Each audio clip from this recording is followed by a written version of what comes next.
34. 29. Yeah. That section is closed for public? No, that's what we use. That's the same room as we're going to right here. It's just Oh, for people with a wheelchair. Can I go through there? No. The picture's right here. Just can't go down there. Oh, So I gotta keep everybody together. okay.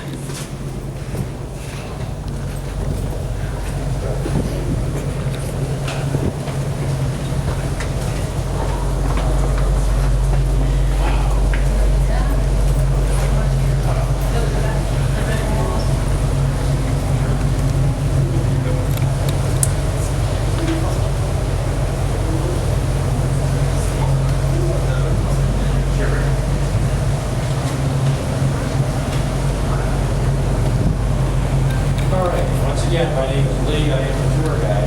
Welcome to Hoover Dam. And before we start, I want to tell everybody when they roll photographs and walk, that's included video, if you want to take video of any of this stuff. Look out the window on either side, you're going to see there's a rather large tunnel out there. That is one individual water diversion tunnel. Back when we were running water down through here, none of the stuff you actually see there existed. This was all added in later years. Now they built 4 of these tunnels back before they could build the dam. And the purpose of the tunnels is to divert the water out of the river so they have a dry place here in which to build. Each of these 4 tunnels is roughly 3/4 of a mile long. They're all blasted on a solid volcanic rock. They spent 19 months digging and blasting the tunnels. When they were done, the next step in the project was to go ahead and force that river water into those tunnels. To do that, they built something called a Hoover Dam. This is a 10-story tall dam. It's made out of rock and dirt. And as it started to rise, so did the river water behind it. Eventually the water flowed into the tunnels, through the mountain, and back out into the river. A lower Hoover Dam was also built. This one was placed here to prevent this water backing up into the construction site. Eventually, the lower Hoover Dam was removed. The upper Hoover Dam is still at the bottom of the lake. Now, once they had the 2 Hoover Dams in place, they could actually start building Hoover Dam itself. The dam is built out of solid concrete. All of that concrete was delivered in buckets. Each bucket held 16 tons of concrete. They delivered a bucket every 90 seconds. They did that day in and day out for 23.5 months straight. Once they started pouring concrete, they never stopped until the dam was completed. While they're building the dam, they're building a lot of other structures around here, including 4 water intake towers. Today, when you stand on top of the dam and you look into the lake, you are going to see the tops of those 4 water intake towers. Those are the white towers you see in the lake. Now, once the dam was completed, the next major project was to go ahead and actually create Lake Mead itself. To do that, they had to block off all of those tunnels. They spent all that time digging. They put a steel gate in front of each one of them, and there is a 400-foot long concrete plug in the middle of them. They closed off 3 of the tunnels. They left the last one open for 3 more years, but they still had to send water down the river. With the 3 tunnels blocked off, the lake started to rise behind the dam. It took 2 years for the water level to reach the bottom of the intake towers. But from there, the water just gravity flows down something called a penstock pipe. And that's just a giant water pipe. There's enough water passing through that pipe to fill up an Olympic-sized swimming pool in about 6 seconds. The water coming down that large penstock will branch off into a group of smaller ones. At the base of each of these, we have a turbine. Water coming down that small penstock pipe will spin the turbine, and the water goes back out into the river. Each of the turbines is attached to a generator. So the turbine spins, it spins the generator spins, it generates electricity. We'll talk more about that at the next stop. So I told you we are inside one of those tunnels. We're located right here. We are inside the mountain. We are 550 feet below where we started in the elevator. We're downriver from the concrete plug, which is off in that direction about 100 yards.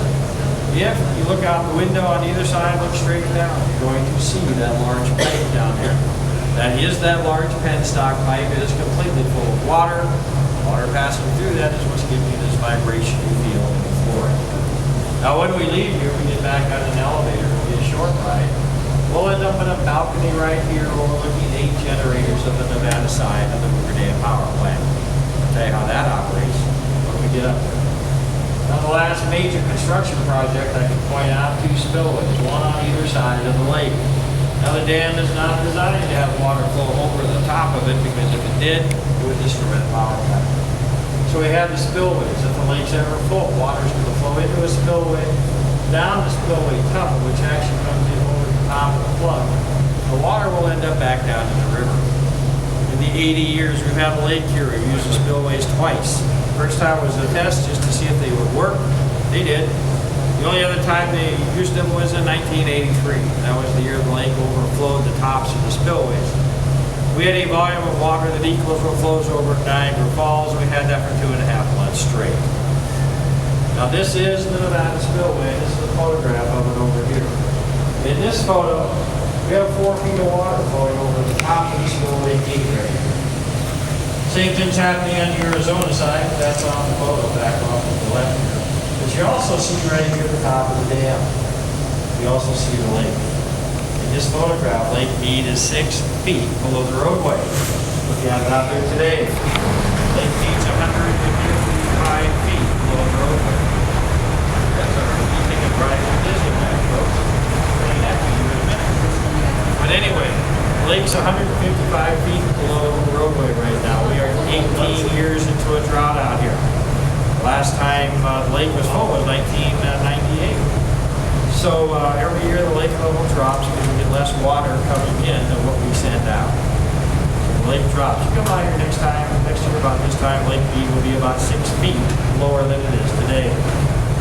The lake level today, when you look at it, last time Lake Mead was this low was in February of 1937. That's one of the years they were filling it for the first time. So what was that? Good. Okay. When you start a generator around here, that's what they did. They started a generator. When you started generators, like turning on the valve at home, your water faucet, all the water comes out, more water has to come in to replace it. You've got a 3/4 inch water pipe, so you don't get a whole lot of noise out of it. But this is a 60-foot diameter pipe out here. When that water starts going out, it takes a lot of water to replace it. And that's what that is.